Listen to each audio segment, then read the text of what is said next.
The unreleased RTX 4090 seems to be about 90% faster than the current 3090. Now, before we all get too excited, these are leaks. I mean, the 40 series has not been released yet, like at all, but there were some benchmarks done in 3D Mark apparently with a 4090 and an Intel Core i5-12400F, which is a ridiculously underpowered processor for a bleeding edge prototype of a card that is designed to consume over 600 watts, but okay, I guess. By the way, if you don't want your phone to consume 600 watts and literally melt in your hands, you should follow this channel, because that makes sense, right? But if these numbers are indeed legit, that would mean that the next Nvidia 40 series GPUs will be a gigantic leap forward. So some absolutely insane, ridiculous benchmarks, but it would be really cool if they were actually real.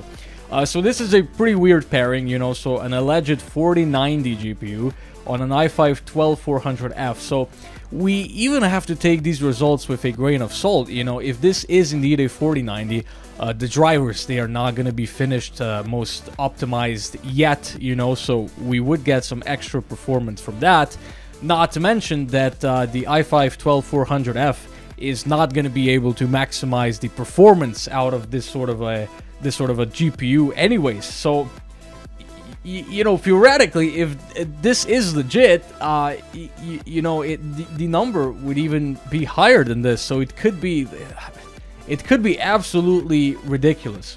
Now, it is also said that the GPU is very massive and air-cooled, designed to dissipate around 600 to 800 watts with a TDP 450. So these are very consistent rumors that we have been hearing about the ridiculously high wattage for the upcoming RTX 40 series. And I mean, the thing is, you know, there are leaks that say it's gonna run at like even 600 watts at peak power, which is absolutely ridiculous. You know, building an air cooler into the GPU, I mean, first of all, that's gonna be really tough. This is a lot of wattage. It's absolutely ridiculous.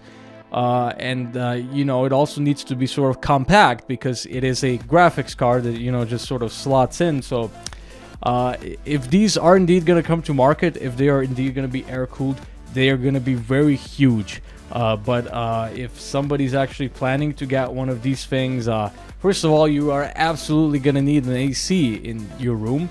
Second of all, custom water cooling would not be a bad way to go with this, because you know, 600 watts, you know, it would sort of be better if you could just, you know, transfer this this heat to a radiator to dissipate it a little bit more easily. You know, like, who knows what this will do to your SSD that sits above the GPU, for example. You know, it's gonna be generating so much heat there.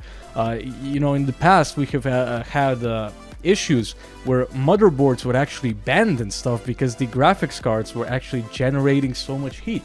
And I have a 3070, and I had to put like a little heatsink and a little fan on my upwards SSD because it was not running at optimal temperatures. It was actually a little bit hot because you just have the GPU right there, and the heat is just rising up directly into the SSD, so it runs quite hot.